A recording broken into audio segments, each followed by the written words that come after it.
And I quote, "I'll be there in a minute. Give me a second." Time is relative, folks. Time is relative. Yes. So, hey, cheers to everybody in the chat. They're a division rival.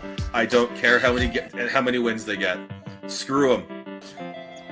That wasn't the take I was expecting to hear. I want to gush over watching live Chris Tanev. I think that we completely underestimate the skill it takes to play defense. One highlight or several highlights does not a Calder trophy make. I'm stepping in here. I'm going to be the crotchety old man here. They need to learn patience. They need to understand the tension, and everything, and the drama. How dare! Look at this. How is McDavid not getting a penalty? You guys need to calm down with this, okay? You guys need to calm down with it.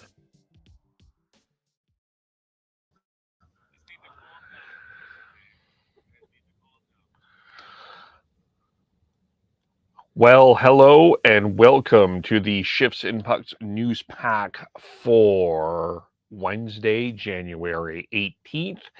And of course, you can follow us on Twitter at Shifts and Pucks, Facebook.com, Shifts and Pucks, YouTube.com, Shifts and Pucks. Subscribe wherever you get your audio, as well as on the Area 51 Sports Network. Canucks are in action tonight. They will play to the Tampa Bay Lightning. Flames are in action tonight. They will play the Colorado Avalanche. We'll get to those in a moment, but a very difficult night last night in the National Hockey League as an event that is meant to celebrate inclusivity,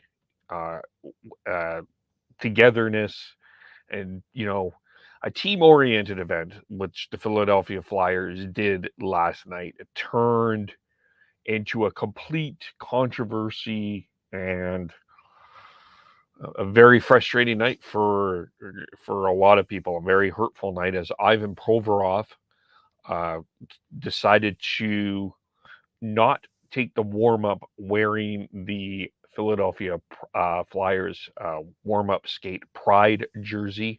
He cited his religious beliefs. He didn't initially, it was sort of the way that this looked like it, from what I understand, is he didn't take the warm-up, and then the Flyers sent out the press immediately about the decision, and then decided to not take this pregame skate, and basically he ended up playing in the game, played 23 minutes, and the Flyers beat the Ducks, which in a game, the result doesn't matter. Provorov addressed it after the game with just, "I respect everybody's choices. My choice is to stay true to myself and my religion. That's all I'm going to say." And he declined to follow any other questions. That was the only question that he answered. John Tortorella also addressed this, and he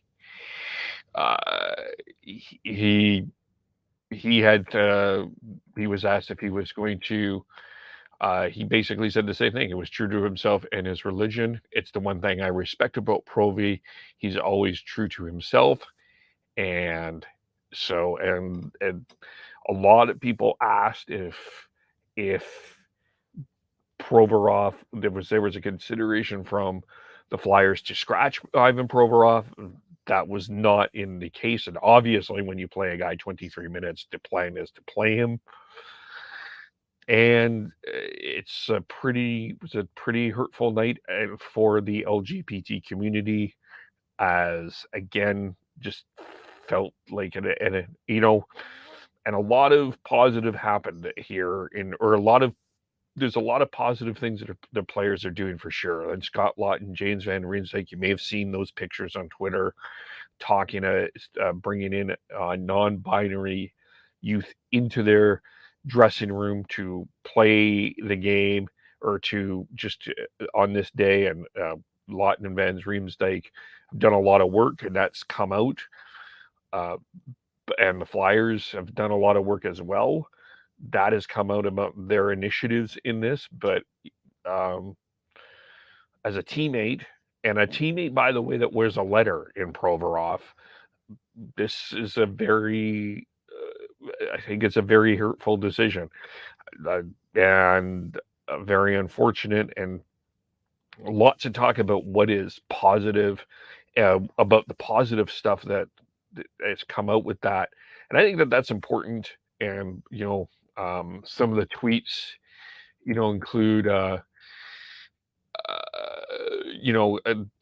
from You Can Play tweeting some things. Luke Prokop had some things to tweet as well. Um, some really good tweets out there. But I think we can reflect on the positive things that have happened within the growth and the inclusivity in the game, and acknowledge the fact that this still hurts. I don't think that we should brush aside the pain that happened, and I don't think we should ignore the positive that has happened in the work that has been done. But I think that both can be true, and that disappointment that people are feeling is true as well. Brock McGill has tweeted, to all the tweeters, being LGBT is a lifestyle, cottaging is a lifestyle, fitness is a lifestyle, religion is a lifestyle, traveling is a lifestyle, partying is a lifestyle. These are the choices you make. LGBTQ plus isn't a choice, it's who we are and how we were born. And Luke Prokop, he tweeted as well, and the NHL did have a response today in terms of that that situation, in terms of what happened last night, and we'll find that here. But it, hurtful. It's a hurtful thing for sure, and um, it's tough. It's tough. Tough day. And Luke said there is a place for every LGBTQ2S plus athlete, fan, coach, team, staff member in sport as well as hockey. We shall continue to break barriers and show hockey is truly for everyone. I can't wait for what our community and allies are capable of in the future. So, yes, absolutely.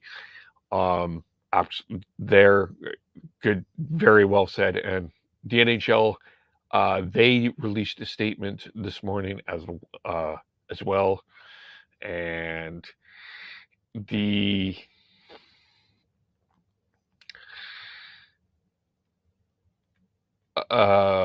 just pull this up here.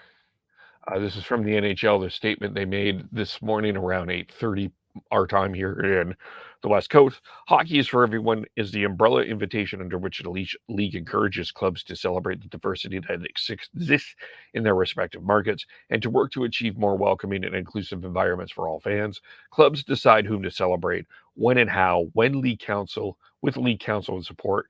Players are free to decide which initiatives to support, and we continue to encourage their voice and perspectives on social and cultural issues. I guess the part of what to do with Provorov next, I mean, I don't think that you can discipline him. I don't know if the Flyers will do that. It's a tough thing. I think obviously there would be a rift in the room considering what Van Riemsdyk and Scott Laughton did, and you've heard Scott Laughton had some things to say. He was obviously disappointed last night in terms of what Provorov did.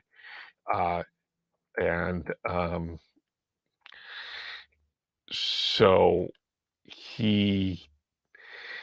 talking about that, he brought a non-binary youth an opportunity to bring into their dressing room, and of course, he's been a vocal supporter. James Van Riemsdyk, as mentioned, a vocal supporter as well. So you got to wonder about the rift in the room. You got to wonder what that does in terms of all of that. But the one person we didn't hear from yet is Brian Burke. And Brian, the reason I bring up Brian Burke is he's been a vocal initiative supporter of these things as well. And I'm curious what he will have to say about this. And, his son was gay. I think he's been at a number of Pride events, very vocal supporter about that, and I wonder what he will have to say. But I think, I still think there's still more fallout on this. Does he have a choice to participate? Yes. Does he have the freedom to do that? Yes. But you also have the freedom to challenge and be angry about that choice. So that's where we're at, and I think we're just at the tip of this. I think that there's still going to be more going on from this. The Flyers still have the season to play. I know in Calgary there was talk about their Pride Night in February, where is actually against the Philadelphia Flyers. Funny enough, and we'll see what happens. And encourage fans to show their pride that night. So we'll see. Have to see how that goes. But I mean, in terms of his Provorov, I guess playing in other arenas and how the Flyers are perceived on that, I think that's fascinating. That's also fascinating. So the fallout's not over. I think this is just the tip of the iceberg in terms of the story. So we'll keep an eye on that. Tonight is a emotional night in Vancouver, as with all of the talk after the Jim Rutherford press conference on Monday, and waiting as we await the decision of Bo Horvat, as we await the decision of Bruce Boudreau. The Canucks are encouraging people to wear their skate jerseys or skate outfits tonight as they honor Gino Odjick, who passed away on Sunday at the age of 52. And so tonight the Canucks play the Tampa Bay Lightning. The Lightning are coming in off a 4-1 win over the Seattle Kraken. But the Canucks in action. Spencer Martin will get the call in goal tonight. And so we'll see what goes on there. The Canucks coming off a win against the Carolina Hurricanes. People forget that. They were down 2-0. They came back and won that game in a shootout. A good win for them. I thought they had a really good effort. They come in 18-22-3. Lines look like Pettersson, Mikheyev, and Besser, Horvat, Garland, and Miller. Dries, Kuzmenko. Some talk about him and Jack Studnicka. Reports are that the Canucks, by the way, are in conversation with Kuzmenko about a new contract. He's a UFA next year. And then Lazar, Joshua, and William Lockwood. Defensively, Quinn Hughes, Luke Shen, Oliver Ekman-Larsson, Tyler Myers, Kyle Burrows, Ethan Mayer, and Spencer Martin will get the call and goal. Brian Elliott is expected to get the call and goal for the Lightning, who come in 28-13-1. Point, Hagel, and Kucherov. Stamkos, who's looking for goal 501 or 500, or 501, sorry. Sorelli and Killorn. Paul, Colton, Baroon, Edward Bellemare, Perry, and Nemetsikov with Hedman, Bogosian, Ian Cole, Eric Chernak, Cal Foote, Mikhail Sergeyev, and Hayden Fleury of the scratch. Nick Perbix upper body injury, as with Rudolph Balcers as well. So that's the Canucks story. The Lightning, in terms of the standings, are sitting in third, as we all know, in the Atlantic. The Colorado Avalanche and the Calgary Flames play tonight. In terms of standings wise, I would have suggested this is a significant game in terms of where everybody is. Colorado coming in wounded, and what I mean wounded in terms of injuries, they have lost 2 in a row. They're 4 points behind Calgary with 3 games in hand, 22-17-3. Calgary 21-15-9. For the Flames, same lineup that they went with in Nashville. Just in terms of that game, a lot of talk about who played where. But let's go through the lines. You got Lindholm, Dubé, Toffoli, Kadri, Lucic, Huberdeau, Backlund, Mangiapane, Coleman, Ruzicka, Lewis, and Dewar, Hannafin and Anderson, Uyghur, Tanev, who I thought was the best pair on that road trip, and then Zadorov and Stone, who got the last minute trying to tie the game goal points. They probably were Zadorov as much as you may not like to hear this, it was that was a tough road trip on Hannafin and Anderson. That wasn't their best road trip. So you put in Zadorov there, who plays a little bit better. I get why the criticism, but you know what? It's the struggle with Sutter, I guess, is you have part of it is you only want he rewards the people for playing. We'll get into who's not in the lineup again. And then he rewards the players that are going and sits the ones that don't. Markstrom's getting the call and goal. Brett Ritchie with the upper body. Jacob Pelche scratched again, not yet playing. Sutter spoke to the media yesterday about Pelche. Says there's a lot of positive things going on. Talked about if they were 10 points up or 10 points out, they would give him an opportunity. But at this point, got to go with the vets. A lot of people don't like that.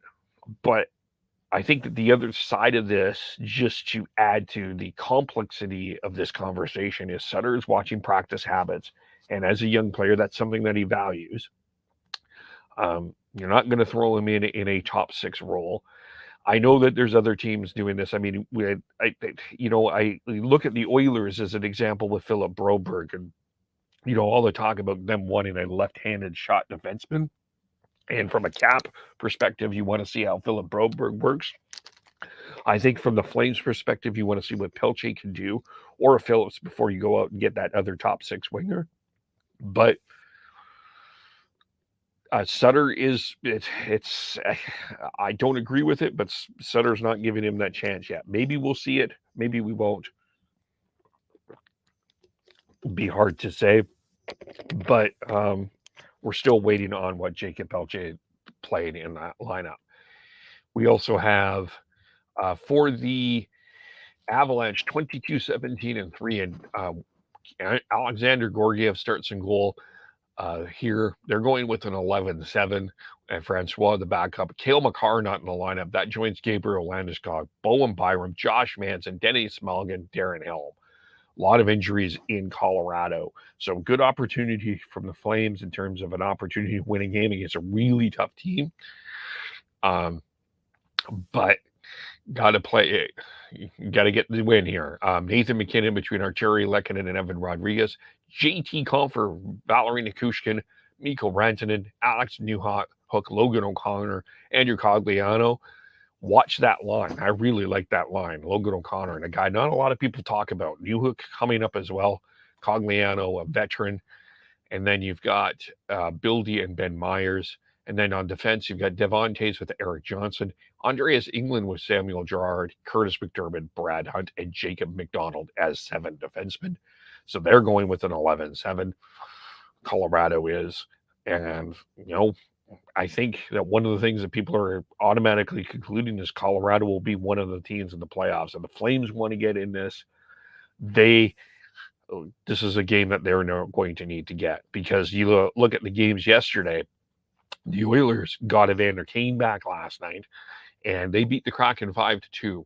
And with that, they've won 4 in a row, and it's starting to wonder if the Oilers are starting to feel it a little bit in terms of they played very well against the Golden Knights. I thought they played, that was one of their more complete games of the year. And Kraken have lost 2 in a row.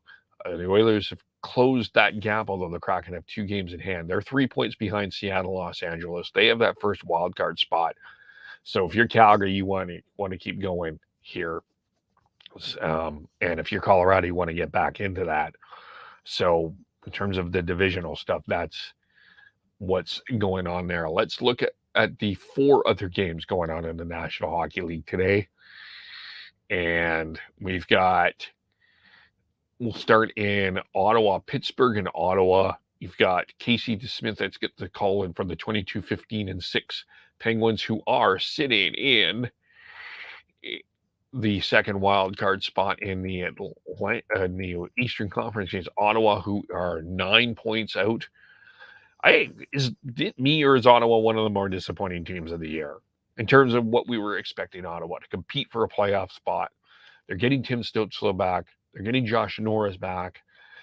So they're getting some people back that were hurt, but it still feels like a disappointing year. Tyler Mott's injured, Zaitsev injured, Zub injured as well. So, but I don't know. I think more was certainly expected in Ottawa. Certainly not was more expected in Boston, as they're 34-5-4. They're in the island tonight. You've got Linus Ullmark starting in goal for the Islanders, and it looks like it's Semyon Varlamov starting for the Islanders. We talked about the Avalanche and the Flames, and the other game tonight is the Stars and the Sharks. 26-12-7 are the Stars, as they are sitting in first place and tied with first. The Jets have more wins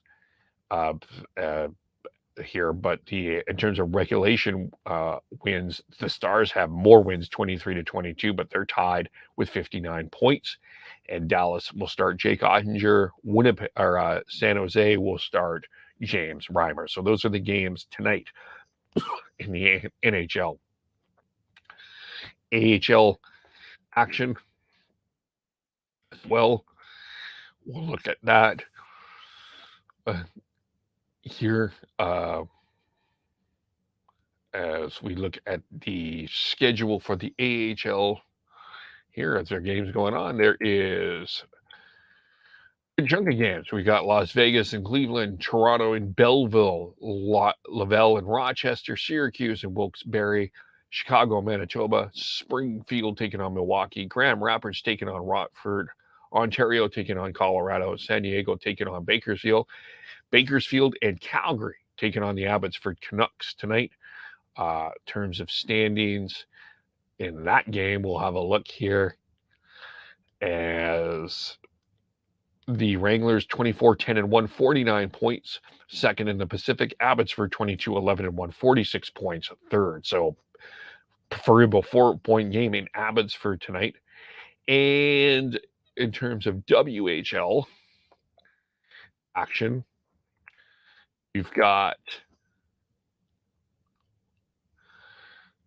a good chunk of games tonight. You've got 6 games tonight. You've got the Winnipeg Ice taking on the Prince Albert Raiders, the Moose Jaw Warriors taking on the Saskatoon Blades. You've got they played a couple of nights. They played last night a couple of nights ago. The Blades and the Warriors in Moose Jaw, and